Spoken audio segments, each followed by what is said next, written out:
மகம் நட்சத்திரம் அப்படிங்கிறது கேதுவுடைய நட்சத்திரமாகவே இருக்கிறதுனால 2 கேதுவும் சேர்ந்து இவங்களுக்கு மிக சிறப்பான இடத்த இந்த வருஷம் மகம் நட்சத்திரக்காரர்களுக்கு செய்யலை. அதனால் தொழில் அப்படிங்கிற விஷயத்தில் ரொம்ப ரொம்ப கவனமாக இருங்க. எந்த இடத்துலையும் தொழில் மாறலாம் அப்படின்றதுக்காக, அதாவது வேலை மாறலாம் அப்படின்னா இருக்கிற வேலையை விட்டுட்டு புது வேலையை தேடி போகாதீங்க. இருக்கிற வேலையில் இருந்துகிட்டே வேணால் வேலை தேடுங்க. கிடைச்சிருச்சுன்னா ரிசைன் பண்ணிவிட்டு அங்கே ஜாயின் பண்ணுங்கள். இங்கே வேலையை விட்டுட்டு புது வேலை தேடலான்னு நினச்சிங்க அப்படின்னா கிடைக்கிறது மிக மிக சிரமம். அதே போல் தொழில் அப்படின்னு செய்கிறவங்க, உற்பத்தி தொழில் செய்கிறவங்களுக்கு பார்த்தீங்க அப்படின்னா இந்த தடவை ரொம்ப ஆர்டர்ஸ் எல்லாம் வர்றதுக்கு வாய்ப்பில்லை. அதனால் இருக்கிற ஆர்டர்ஸை தக்க வச்சுக்கிட்டு அதையே நல்லபடியாக பண்ணி கொடுங்க.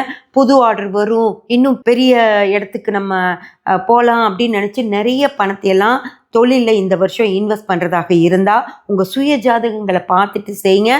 பயிற்சிகள் எந்த ஒரு கிரகமும் உங்களுக்கு சிறப்பான இது கொடுக்கவே இல்லை.